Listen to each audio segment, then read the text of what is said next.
آج کی دنیا جہاں science, technology, medical, auto industry اور اس طرح زندگی کے تقریباً ہر سیکٹر میں ہم سے کم از کم 100 سال آگے جا چکی ہے، وہیں پر ہم ایسے پاکستانی آج بھی لیک ویڈیوز کے لنکس کے پیچھے بھاگ رہے ہیں، اور یہی حالت ہمارے پڑوسی ملک بھارت کی ہے۔ اگر دیکھا جائے تو ایک بارڈر لائن ہی تو ان دونوں ملکوں میں آئی ہے۔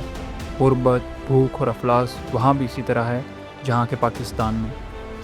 لیکن میں سمجھتا ہوں کہ اگر آبادی کو دیکھا جائے تو بھارت ہم سے آگے ہے، لیکن بہت ساری چیزوں میں ہم ایک جیسے ہیں۔ اگر ہم تھوڑا سا غور کریں تو ہم دونوں ملکوں کی ینگ جنریشن کو 3 میجر چیزوں میں پھنسا دیا گیا ہے، اور یہ 3 چیزیں ایسی ہیں کہ جن سے چھٹکارا شاید ہی کبھی ہم پا سکیں۔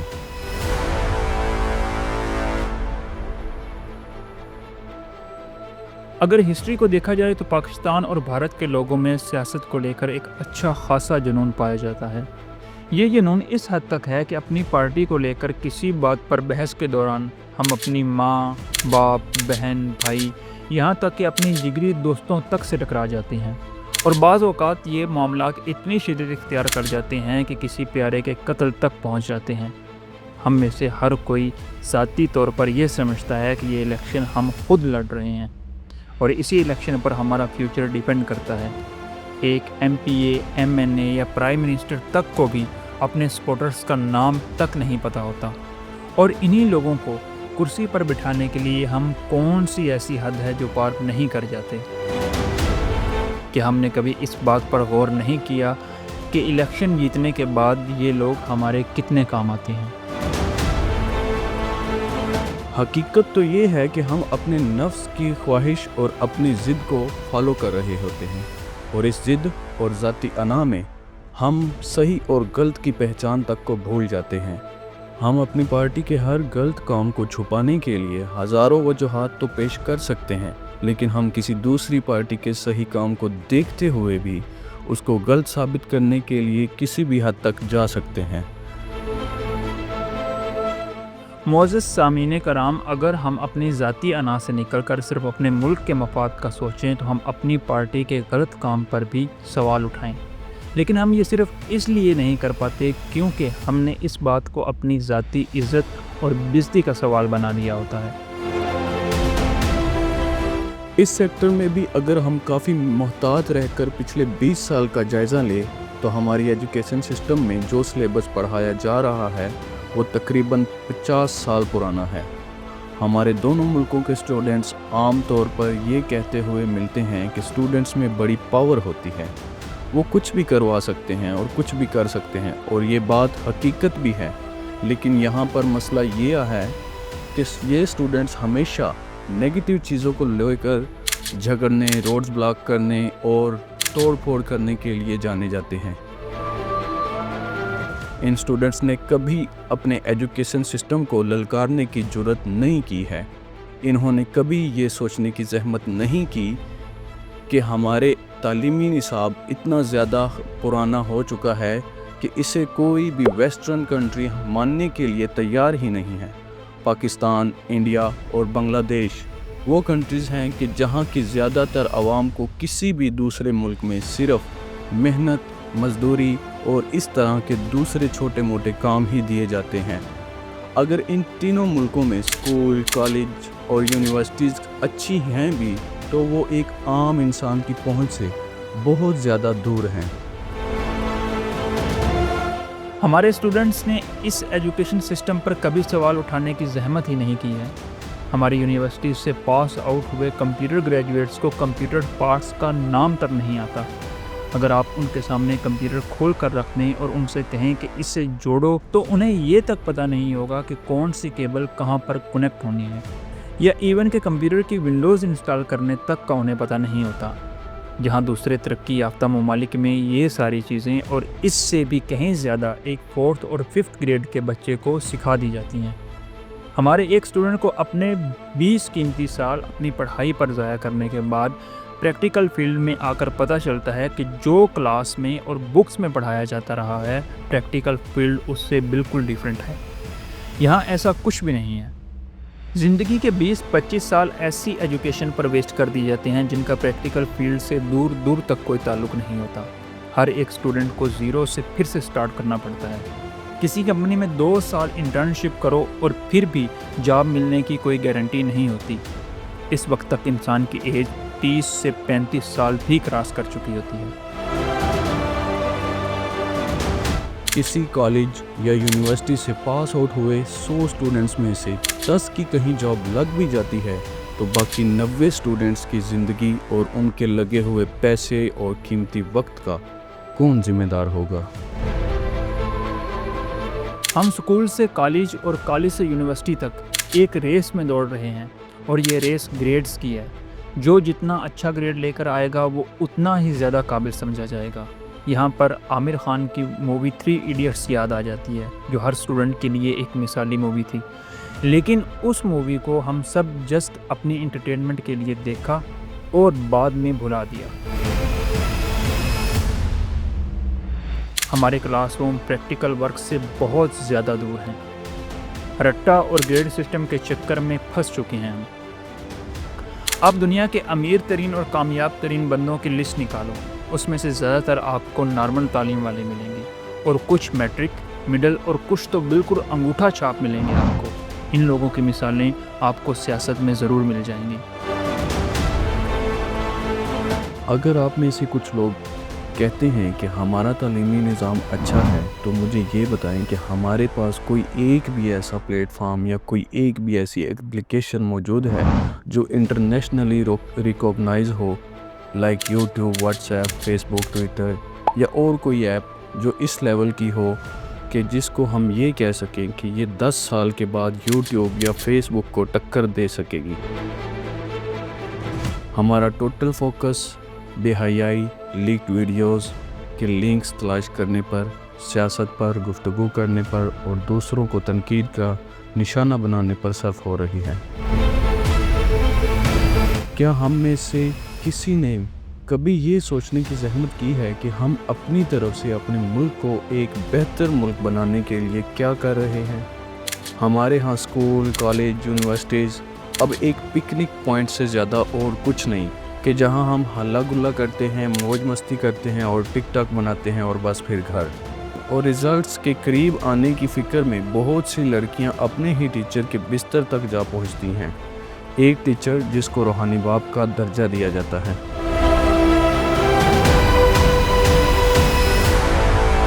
کیا ایسی تعلیم بھی کسی کام آ سکتی ہے؟ ہمارے پرائم منسٹر آف پاکستان کا ایک بہت ہی خوبصورت جملہ تھا، Beggars can't be choosers. یعنی کہ بھکاری کبھی بھی کچھ منتخب نہیں کر سکتے ہیں۔ ٹک ٹاک اور انسٹاگرام ایک ایسا زہر ہے جس سے اس وقت شاید ہی کوئی گھر ہو جو اس کی زد میں نہ آیا ہو۔ یہ ایک ایسی جھوٹی شہرت کا جال ہے جس میں پھنسنے کی زیادہ تر تعداد جوان لڑکیوں کی ہے۔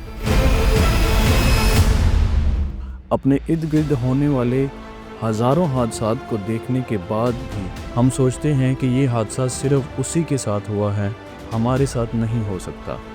جہاں تک ہماری ان دونوں ایپس پر سرچنگ ہے، وہاں تک ہم نے تو یہی دیکھا ہے کہ ان ایپس پر 90% ڈیٹا ایسا ہے جو انٹرٹینمنٹ کے لیے ہے، اور ان دونوں ایپس پر یعنی کہ ٹک ٹاک اور انسٹاگرام پر انٹرٹینمنٹ کے نام پر کیا ہو رہا ہے، یہ کیا دیکھا جا رہا ہے، وہ سب آپ لوگ اچھے سے جانتے ہیں۔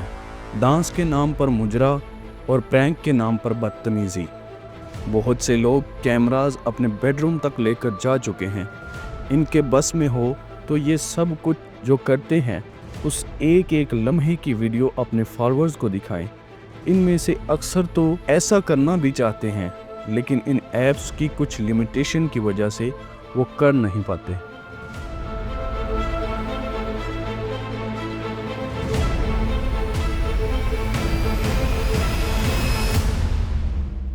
بچے، نوجوان اور بوڑھے، چاہے وہ مرد ہوں یا خواتین، کوئی بھی اس نشے سے بچا ہوا نہیں ہے۔ جو خود یہ سارا کچھ نہیں کر سکتے ہیں وہ دوسروں کو دیکھ دیکھ کر اپنی تسکین پوری کرتے ہیں۔ آپ انالیسس کر کے دیکھ لیں کہ جو ملک غریب ہے اور ترقی پذیر ہے ان میں یہ رجحان سب سے زیادہ پایا جاتا ہے، اور ان تمام ممالک میں ایسی ایپس کے یوزر کی تعداد ڈیلی بیسس پر بڑھ رہی ہے۔ ہمارے پاکستان کے ایک یوٹیوبر ہیں ڈکی بھائی، جو بیسیکلی ایک گیمر ہیں۔ ان کو اکثر تنقید کا سامنا بنایا جاتا ہے کہ وہ اپنی وائف کے تھرو اب پیسہ کما رہا ہے یا وہ کرنجی قسم کا کنٹینٹ بنا رہا ہے۔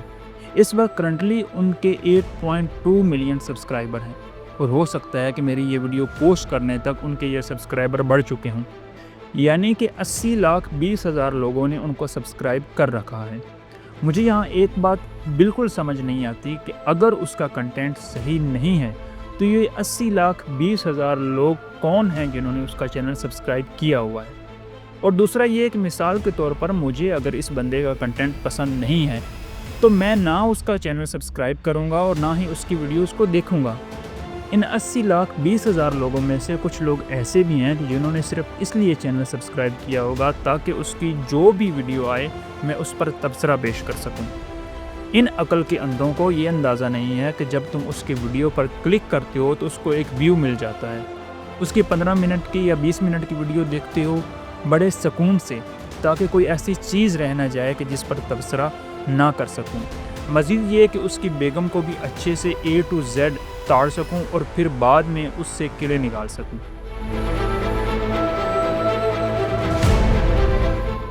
ہمارے بہت سے بھائی ان لوگوں پر بات کر کے ان کی فری کی ایڈورٹائزمنٹ دے رہے ہیں کہ اگر کسی نے ویڈیو نہیں بھی دیکھی تو وہ ایک بار جا کر لازمی دیکھے۔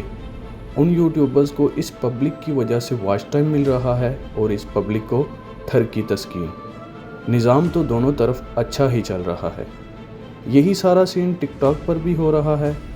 آپ کو مشکل سے ہی کوئی ایسا بندہ ملے گا جو ٹک ٹاک کو ٹھیک کہہ رہا ہوگا، لیکن اس کے باوجود بھی ہر کسی کے فون میں ٹک ٹاک لازمی انسٹال ہوگی۔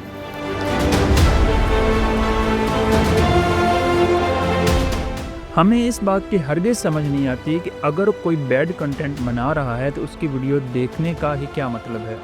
آپ دیکھ رہے ہو، ان کو ویو بھی مل رہا ہے، واچ ٹائم بھی مل رہا ہے اور ان کا اکاؤنٹ بھی رینک ہو رہا ہے۔ آپ کمنٹ اچھا کرو یا برا، الگوریتم یہ ڈیٹیکٹ کر رہا ہوتا ہے کہ بھائی اس بندے کو یا اس بندی کو ویڈیو پر ڈھیر سارے کمنٹ آ رہے ہیں، اسے پروموٹ کرنا چاہیے۔ اس کے علاوہ اگر یہ اتنا ہی گندا پلیٹ فارم ہے تو جن کے ملینز میں فالورز ہیں وہ کون لوگ ہیں؟ ہزاروں میں تو شیئر ہو رہی ہوتی ہیں یہ ویڈیوز۔ لائک کو دیکھو تو دیکھنے میں کرنجی کنٹینٹ پر بھی ہزاروں لائکس، کمنٹس اور خود اس بندے یا بندی کے لاکھوں میں ہی فالورز ہوتے ہیں۔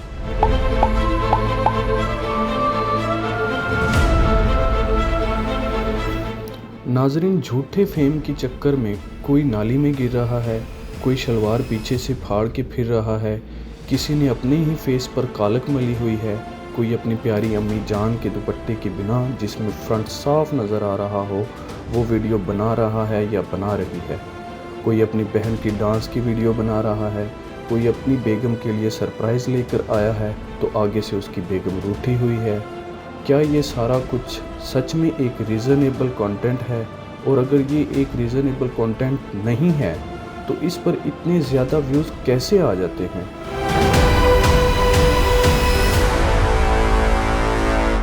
پچھلے دنوں ایک پاکستانی لڑکی کی کوئی ویڈیو لیک ہوئی تھی اور اس کی پوسٹ فیس بک پر لگی ہوئی دیکھی۔ اس پر لکھا ہوا تھا کہ ویڈیو کا لنک مل گیا ہے اور اس پوسٹ کے نیچے ہزاروں کی تعداد میں کومنٹس تھے کہ بھائی لنک پلیز۔ اور وہ ننگ دھڑنگی ویڈیو دیکھنے کے بعد ہر ایک نے پھر ملا بن کر اپنے تبصرے دینے تھے کہ کتنی ہی گندی عورت ہے، اسے شرم نہیں آ رہی۔ میرے مائنڈ میں ایک سوال آتا ہے کہ اس نے جو گناہ کیا اس میں اور ہم میں کوئی زیادہ فرق نہیں ہے۔ اس نے وہ گناہ کیا، ہم نے وہ گناہ دیکھا اور اسے پروموٹ بھی کیا۔ اگر صحیح کہا جائے تو اس سے کہیں زیادہ قصوروار ہم خود ہیں۔ بالکل اسی طرح کی ذہنیت انڈیا میں بھی پائی جاتی ہے۔ اصل میں ملک چاہے اب دو ہیں لیکن ذہنیت بالکل سیم ہے۔ ہمارے پاس یہ 3 پوائنٹ تھے جن پر اکثر سوچتا ہوں میں، اور آج موقع ملا تو اس پر ایک ویڈیو بنائی۔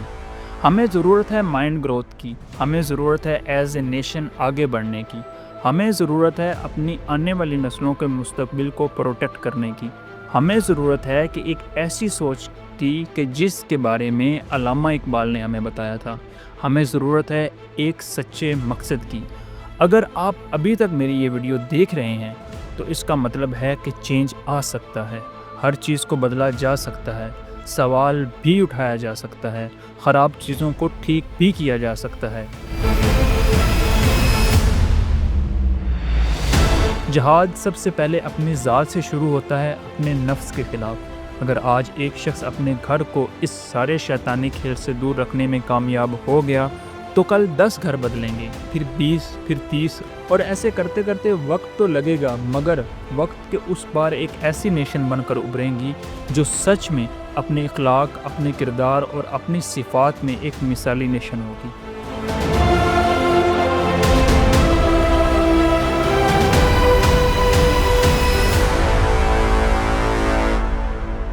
اگر آپ کو ہماری یہ ویڈیو اچھی لگی ہے تو اسے اپنے دوستوں کے ساتھ لازمی شیئر کیجیے گا۔ اگر ہماری اس ویڈیو نے آپ کی لائف میں کوئی ویژن یا کوئی مقصد پیدا کیا ہے تو اس چینل کو لازمی سبسکرائب کیجیے گا۔ ہماری اگلی ویڈیو آنے تک اپنا اور اپنے پیاروں کا ڈھیر سارا خیال رکھیے گا۔ تب تک کے لیے اللہ نگہبان۔